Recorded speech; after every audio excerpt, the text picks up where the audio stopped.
Não, falar de outra coisa.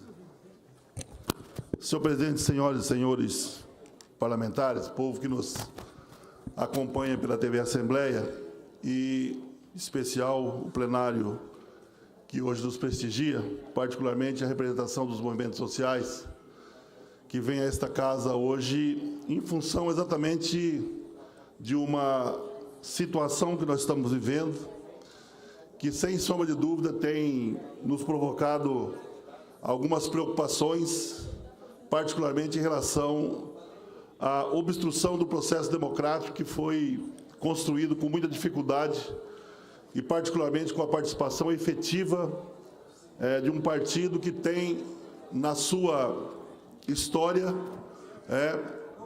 a responsabilidade da construção da democracia nesse país. E eu vejo aqui representação da CUT, representação dos movimentos sociais, do MST, enfim, são movimentos que participaram ativamente desse processo da construção democrática, onde, a partir de 1980, particularmente 80, 82, nós vimos um partido que conseguiu colocar para a sociedade o que significa partido político nesse país, particularmente aqueles comprometidos com o processo democrático e, acima de tudo, comprometido com as pessoas que mais necessitam. Foram tantas lutas, foram tantas dificuldades, foram tantas batalhas, e o Partido dos Trabalhadores, a partir de muitas dificuldades, com certeza, mas com apoio, particularmente dos movimentos sociais, das classes que mais necessitam de apoio do Estado, conseguiu fazer com que esse país passasse um processo de transição, mas que efetivamente o país chegasse onde chegou.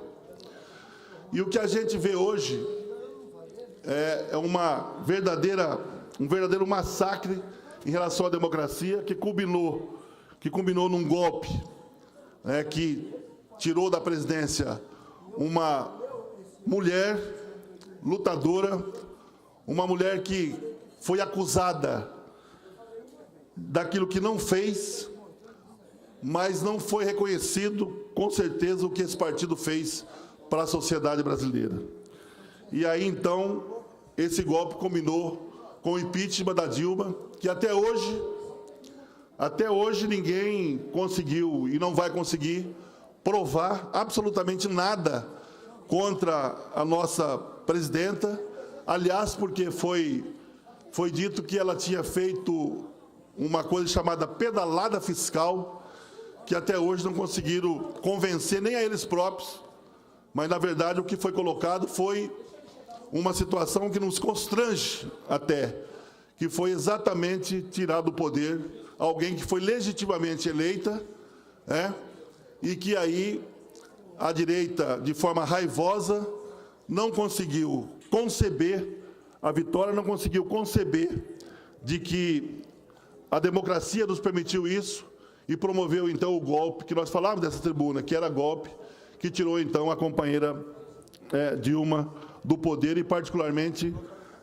dando, na verdade, uma demonstração de insensatez e, acima de tudo, de organização de uma direita que institui de forma muito clara o processo neoliberal nesse país. Concede uma parte com certeza. E, nesse aspecto, nós vamos falar daqui a pouco o que culminou com a prisão do companheiro Lula, o maior líder político de todos os tempos, de uma forma extremamente brutal, sem respeitar a Constituição. E aí, então, nós hoje estamos aqui falando, a bancada, fazendo aqui essa manifestação, colocando, então, um cartaz que nos permite dizer, com certeza, Lula livre. E aí eu quero agradecer a presença aqui da representação dos movimentos sociais, que estão dando demonstração de resistência, acima de tudo, compreendendo o processo, que isso fere a democracia, e isso é um perigo para toda a sociedade brasileira e, por que não dizer, para a América Latina. Com a palavra, o deputado Pedro Kemp. Deputado João Grandão, nós temos convicção e afirmamos a todo momento que a prisão do nosso companheiro Lula significou, na verdade, uma medida, mais uma, dentro daquilo que nós chamamos de golpe, justamente para tirar o presidente Lula desta eleição presidencial. Não tem outra explicação quando a gente vê que um processo tramita da forma como tramitou, de forma célere, rápida, batendo recorde em relação a todos os outros processos. E eu falei aqui nas tribunas semana passada que no caso, por exemplo, do Paulo Maluf, processo para ser julgado em segunda instância demorou 50 anos. O processo do Eduardo Azeredo, ex-governador de Minas Gerais, para ser julgado em segunda instância, levou 12 anos. E o do ex-presidente Lula, para ser julgado em segunda instância, levou 6 meses. Não demorou 12 meses. E passou na frente de muitos outros processos. Então, está bastante claro que o que querem é retirar o presidente Lula, impedir o presidente Lula de participar dessas eleições, porque eles sabem que se o presidente Lula for candidato, vai novamente ser eleito presidente da República. Mas eu queria dizer que ontem aconteceu na Câmara Municipal um debate muito interessante, uma palestra do professor Gessé Souza, em que ele afirmava, fez uma análise extraordinária, em que ele afirmava que o que está por trás desse golpe, que aconteceu em 2016 e que continua tendo os seus desdobramentos até agora, é justamente o ódio de classe, o ódio que a classe média e as elites econômicas têm dos pobres, E ele dizia o seguinte: se, na verdade, a classe média tivesse interesse de ir para as ruas para combater a corrupção nesse país, ela já teria saído de novo às ruas várias vezes, quando, por exemplo, saíram algumas denúncias. Vamos citar algumas delas. O caso do Rocha Loures, com uma mala de R$500 mil, saiu correndo de uma churrascaria à noite. Isso foi filmado e foi mostrado em todos os canais de televisão. Vou concluir, pois não, deputado. Imediatamente, no outro dia, a classe média já teria que se vestir novamente de verde e amarelo e ocupar a Avenida Paulista, mas não foi.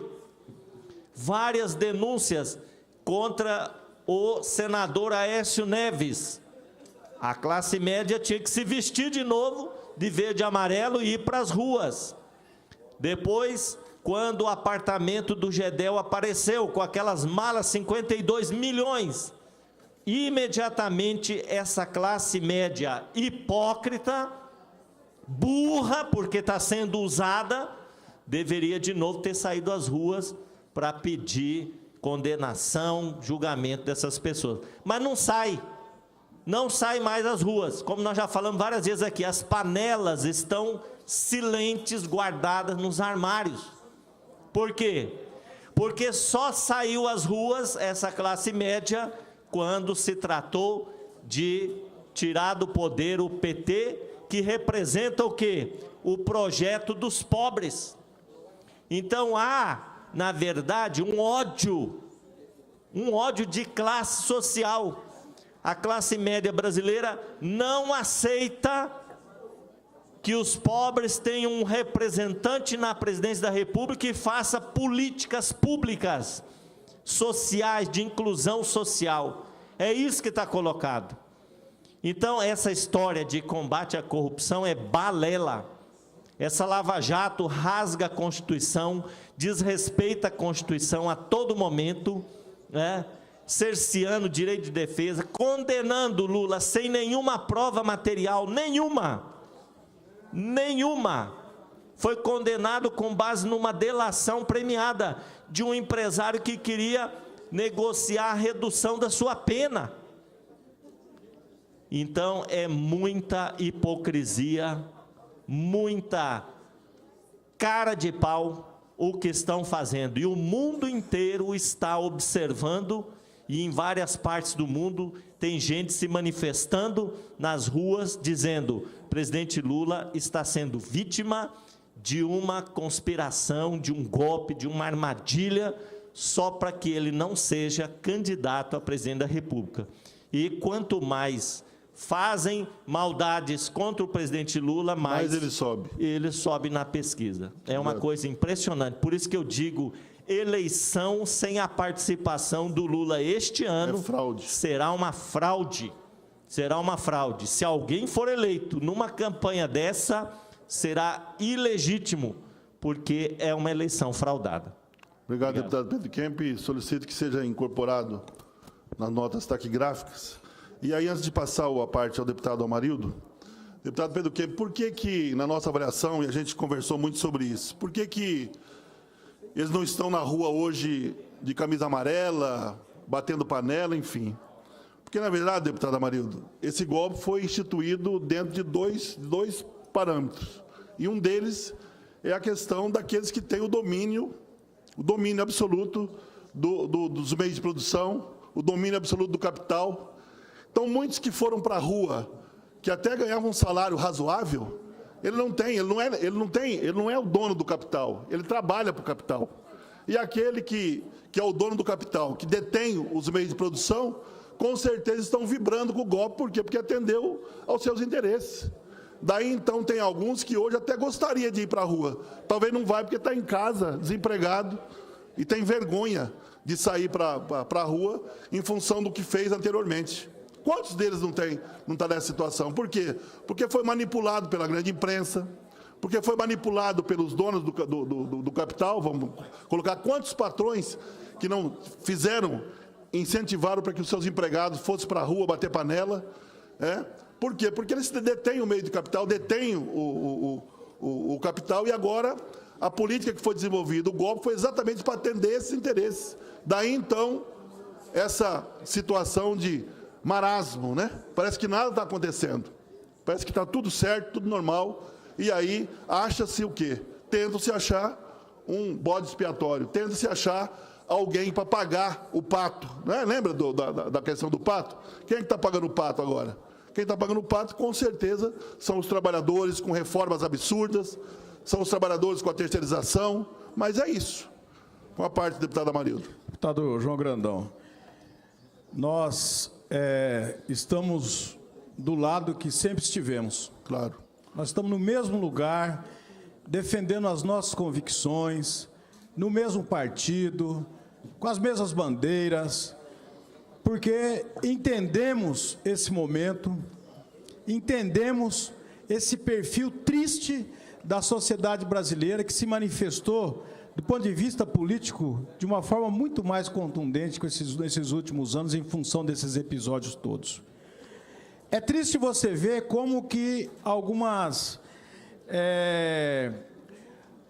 empresas de comunicação têm uma força tão grande na manipulação da opinião do povo, e como que o povo se deixa ser manipulado dessa maneira, sem fazer uma crítica, uma análise mais aprofundada sobre tudo o que está acontecendo.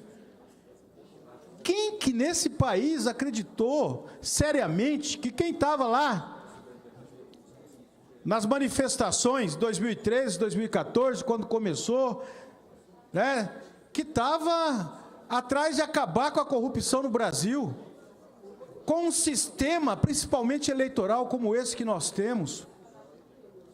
Quem que acredita, na verdade, no seu íntimo nisso? Aqui nós cansamos de fazer debates, com os outros deputados, que têm outras posições. Quem que, no fundo, pode acreditar, no fundo, no coração, falar: eu acredito realmente que agora o Brasil vai mudar completamente, que a corrupção vai acabar? Tem uma coisa entranhada na cultura desse país, infelizmente, que é esse comportamento de uma grande parcela do povo, que é triste. E se manifestou do ponto de vista político. como apoiar aquilo que foi apoiado pela classe média, e vamos dar nome aos bois, foi a classe média que apoiou esse golpe que foi dado no Brasil, que tirou da presidência uma presidente honesta. Essa é a verdade. A Dilma era a mais honesta de todos esses políticos que estavam nesse cenário. Absolutamente nada contra, aliás, depois começou a mostrar que ela estava impedindo nomeação de não sei quem, não sei aonde, que lá em Furnas ela impediu, que lá na Petrobras ela colocou a Foster, que ela foi fechando buraco para tudo quanto foi lugar. E quanto mais ela fechava buraco de corrupção, mais ela cavava a sua própria caveira com essa parte da elite que apoiou o golpe, que não admite, que quer continuar a corrupção, defendendo o combate à corrupção. Olha que coisa impressionante. E o pior é que cola com a classe média, porque a classe média se acha privilegiada e qualquer ameaça de um governo popular, de um governo que distribua renda, de um governo que seja justo, vai ameaçar tirar alguma coisa dela, ou ilusão, ou falta de inteligência. É a mesma classe média que adora Miami, deputado João Grandão, e que gosta de comparar o Brasil com a Europa e lascar o cacete no Brasil. Que aqui a educação é ruim, que as pessoas não têm educação, não têm cultura, não têm isso, não têm aquilo. E quando o país melhora os seus indicadores econômicos e sociais, quando o país acaba com a pobreza, quando o país acaba com a miséria, quando o país coloca mais indígenas, mais negros e mais pobres nas universidades, quando o país avança e o mundo enxerga que o país avança, essas pessoas, no fundo, se acham tristes, porque, no fundo, não era isso que queria, na verdade. Ela quer um país de miseráveis, mas que ela possa ser um dos poucos não miseráveis que pode se sentir melhor a partir do momento que vê que tem uma condição social superior à do seu semelhante. Triste isso. É triste porque, com esse pensamento, qual que é a nossa perspectiva de construção de um país justo num curto espaço de tempo? De um país mais humano, de um país mais solidário, num curto espaço de tempo. Porque não há outra maneira de você construir dignidade no país, a não ser dessa maneira, de construir um país mais justo, mais humano, mais solidário, que as pessoas se preocupem com a pobreza, com a miséria, com a penúria do outro, e lutem e cobrem das autoridades efetivamente para que esse quadro mude. E usaram a corrupção, que tem que ser condenada, que poderia ser condenada a todo momento, independente da questão política no país. Você pode fazer uma coisa, sabe, independente da outra. Não, nós precisamos mudar tudo, acabar com tudo, para que a gente possa acabar com a corrupção, que esse governo da Dilma, e aí colocou esse governo que está aí. Aí prende o Lula, e aí, em seguida, o Alckmin, que é candidato a presidente também. Aí o que acontece?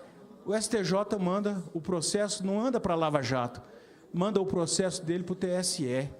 Então, isso está mais do que claro, quer queira ou quer não, está mais do que claro para a população, inclusive para aqueles que foram manipulados, de boa fé, hoje estão enxergando que foram usados. É impressionante a quantidade de pessoas que eu encontro que querem se filiar ao Partido dos Trabalhadores. Já falei isso para o presidente do partido, falei para o Agamenon, falei para o Zeca. Nós temos que fazer uma campanha, porque tem muita gente se manifestando, tem muita gente indignada, tem muita gente que fala, eu fui usado, não era isso que eu queria, eu não vejo ninguém mais se movimentar para ir para a rua, e essa pessoa queria ir para a rua. Então tem muita gente hoje que a ficha está caindo. Esses nos interessam, as pessoas de boa fé. Nós queremos essas pessoas do nosso lado. E eu tenho certeza absoluta que, ao fazer isso, ao engrossar esse cordão, nós vamos cada vez mais disputar com aqueles que não querem um Brasil diferente verdadeiramente. Nós vamos disputar qual que é o melhor projeto para o Brasil. E vai ser com o Lula, porque o mundo está de olho nessa obscenidade. O mundo está de olho nessa injustiça que está sendo cometida com o maior líder político vivo nesse planeta.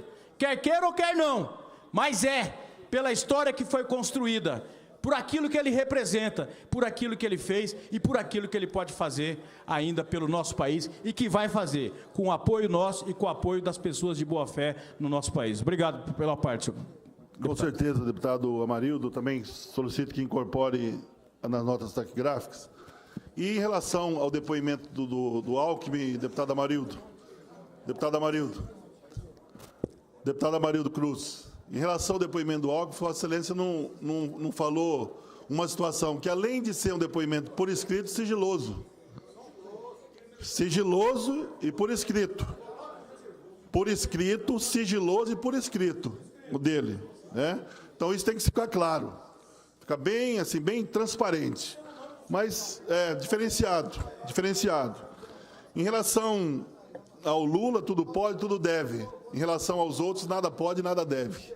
Então, essa é a grande verdade. Mas, mesmo assim, como disse o deputado Amarildo, o deputado Pedro Kemp, nós estamos percebendo de que essa situação que foi colocado de forma constrangedora a prisão do Lula, na nossa avaliação, ferindo, né, o pressuposto democrático, nos permite dizer que, inclusive, não estão querendo divulgar, deputado Amarildo, as pesquisas que estão colocadas. Né? Você não vê divulgar as pesquisas que estão colocadas. Nós sabemos das pesquisas porque saiu de uma forma muito tímida, mas o Lula subiu nas pesquisas. Então, com certeza, eleição sem Lula é fraude. Eu vou dar a parte para o deputado Barbosinha. Deputado João Grandão, eu agradeço a concessão do APAR. Nós já tivemos oportunidade de debater esse assunto acerca do funcionamento das instituições democráticas. E eu, sinceramente, eu não consigo compreender qual é a dinâmica que se dá a esse processo. Porque nós temos o Brasil em pleno funcionamento, as instituições democráticas funcionando. Congresso Nacional aberto, Câmara dos Deputados funcionando, Assembleia Legislativa funcionando, Poder Executivo funcionando, Poder Judiciário funcionando. Ora, penso que podemos até discutir a interpretação do Supremo Tribunal Federal acerca do princípio da inocência presumida e dos recursos que são cabíveis para combater a decisão proferida por um juiz de primeira instância, confirmada por 3 desembargadores do Tribunal Regional Federal, com habeas corpus denegados por 5 ministros do STJ e por 6 ministros do STF. Pelo que eu estou percebendo, nós estamos criando uma imunidade.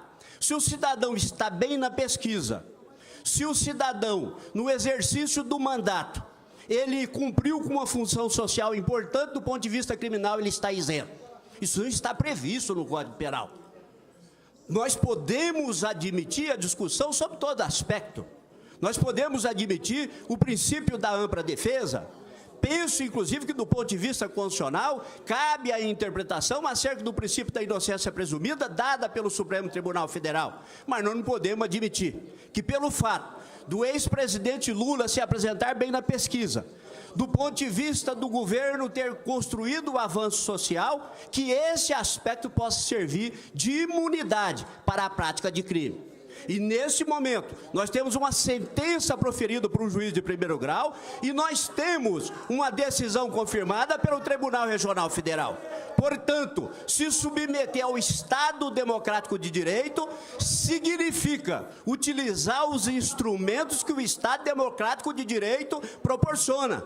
Pelo que eu estou entendendo, a população brasileira, a classe média, sendo chamada de burra e repetidamente de burra, deveria estar indo nas ruas para poder se insubordinar contra o Estado Democrático de Direito. Eu não estou entendendo a linha adotada pelo Partido dos Trabalhadores. Eu compreendo a paixão que Vossas Excelências têm pelo partido. Eu compreendo a paixão que tem pelo líder Luiz Inácio Lula da Silva. Mas o discurso, com todo o respeito, eu digo a Vossa Excelência, que foge completamente daquilo que preconiza a Constituição e o Estado Democrático de Direito.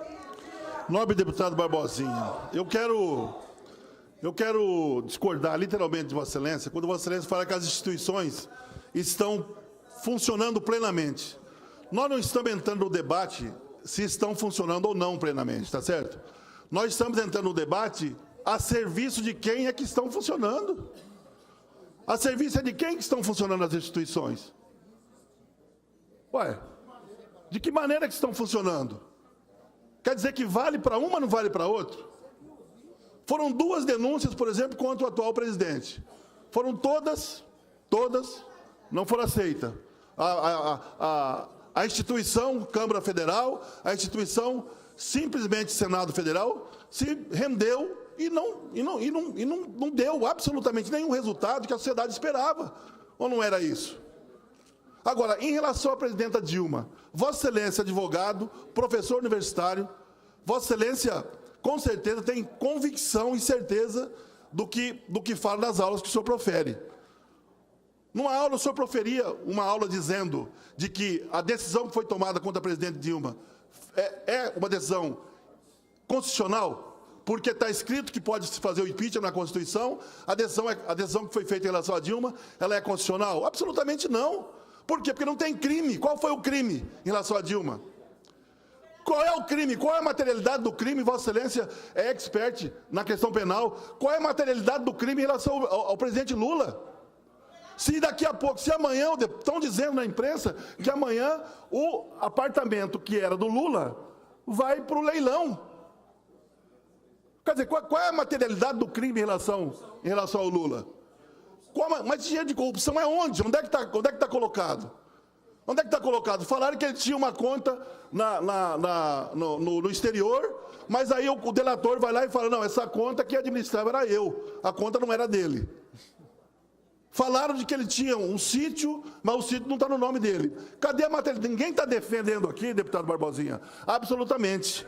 Ninguém está defendendo aqui que não seja punido, absolutamente. E eu também sou daqueles que acham que você tem toda a tranquilidade da defesa e é pressuposto constitucional o princípio do contraditório. Agora, o princípio do contraditório pode valer para uns de uma forma e para outros de outra forma. Se o resultado do Supremo foi 6-5, significa, deputado Barbosinha, que no mínimo esse resultado foi apertado. Como é que 5 pessoas pensam de uma forma, na mesma condição de ministro, e 6 pessoas pensam diferente? Vossa Excelência disporá de 3 minutos para encerrar. Então, nesse aspecto, nós não estamos dizendo aqui em relação ao funcionamento das instituições. Absolutamente. Nós estamos dizendo a favor de quem estão funcionando as instituições. Esse é o debate que nós temos que fazer aqui. E dizer claramente, as eleições presidenciais sem o presidente Lula é fraude, não tem como. Não tem como. Mas ele está preso, por que ele está preso? Qual foi o crime que ele cometeu? Está preso porque resolveram prender um cara que foi presidente da República, que promoveu a inclusão social, mas que supostamente, por um delator, foi dito que ele fez isso e aquilo, aí prenderam o cara. Esse é o debate. Portanto, eu ia falar aqui da questão de Eldorado do Carajá, vou falar depois, Marina. Portanto, nós não temos dúvida, nós da bancada do Partido dos Trabalhadores, os movimentos sociais, aqueles que entendem que esse país modificou literalmente em função da inclusão social, em função de respeito às mulheres, respeito aos negros, respeito aos povos indígenas, com a administração do Partido dos Trabalhadores. Nós não temos dúvida disso. Tanto é verdade que, quando assumiu esse governo, a primeira coisa que fez foi extinguir o ministério que cuidava da questão racial, que é o ministério que promovia a igualdade racial, excluiu o ministério que cuidava da política para as mulheres. Então, que governo é esse? Então, nós estamos discutindo aqui exatamente isso. Eleições sem Lula é fraude. Lula livre.